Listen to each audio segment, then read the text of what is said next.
আল্লাহ নবী রাহমাতুল লিল আলামিন বলে দিয়েছেন, যে ব্যক্তি 5 ওয়াক্ত নামাজ ঠিকমতো আদায় করবেন আল্লাহ রাব্বুল আলামিন তাকে 5টি পুরস্কার দান করবেন।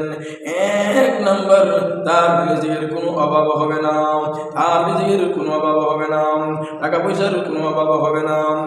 আল্লাহ রাব্বুল আলামিন তার রিজিকের অভাব দূর করে দিবেন। 2 নাম্বার, আল্লাহ রাব্বুল আলামিন কবরের আযাব দূর করে দিবেন। কারণ হলো আখিরাতের প্রথম মঞ্জিল হলো কবর। এই কবর খুব ভয়ানক কবর। আল্লাহ নবীর সাহাবী হযরত উসমান গনি রাদিয়াল্লাহু তাআলা কবরের পাশে যায় আর চোখের পানি ছেড়ে দিয়ে কাঁদে। লোকেরা জিজ্ঞাসা করে, আরে উসমান, তুমি তো জান্নাত জাহান্নামের আলোচনা শুনলে কাঁদো না, এখন দেখি কবর দেখলে তুমি কান্নাকাটি করো।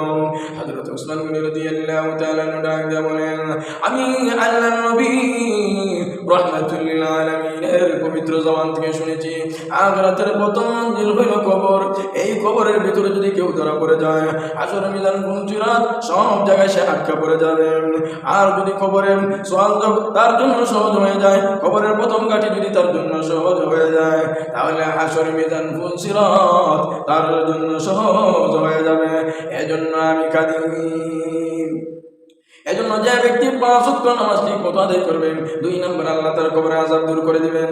3 নাম্বার, আল্লাহ নবী রাহমাতুল লিল আলামিন ডাক দিয়ে বলেছেন, উম্মত রে, তোমরা যদি 5 ওয়াক্ত নামাজ ঠিকমতো আদায় করো, তাহলে কিয়ামতের ময়দানে, হাসরের ময়দানে তোমাদের ডান হাতে আমলনামা দিবেন। 4 নাম্বার, আল্লাহ নবী বলেন, যে ব্যক্তি 5 ওয়াক্ত নামাজ ঠিকমতো আদায় করবেন, আল্লাহ রাব্বুল আলামিন তাকে ফুলসিরাতের ফুল বিজলির আকারে বাইর করে দিবেন। 5 নাম্বার, আল্লাহ নবী রাহমাতুল লিল আলামিন বলেছেন, তাকে আল্লাহ রাব্বুল আলামিন বিনা হিসাবে জান্নাত দান করবেন। এজন্য আল্লাহ নবী রাহমাতুল লিল আলামিন বলেছেন, আউয়ালু মা ইউহাসাবু বিহিল আবদু ইয়াওমাল কিয়ামাতি সালাত। হে আমার উম্মতেরা, বেশি বেশি করে তোমরা নামাজ পড়বা, নামাজের প্রতি যত্নবান হও, কারণ কিয়ামতের ময়দানে, হাসরের ময়দানে সর্বপ্রথম বান্দার নামাজের হিসাব নেওয়া হবে।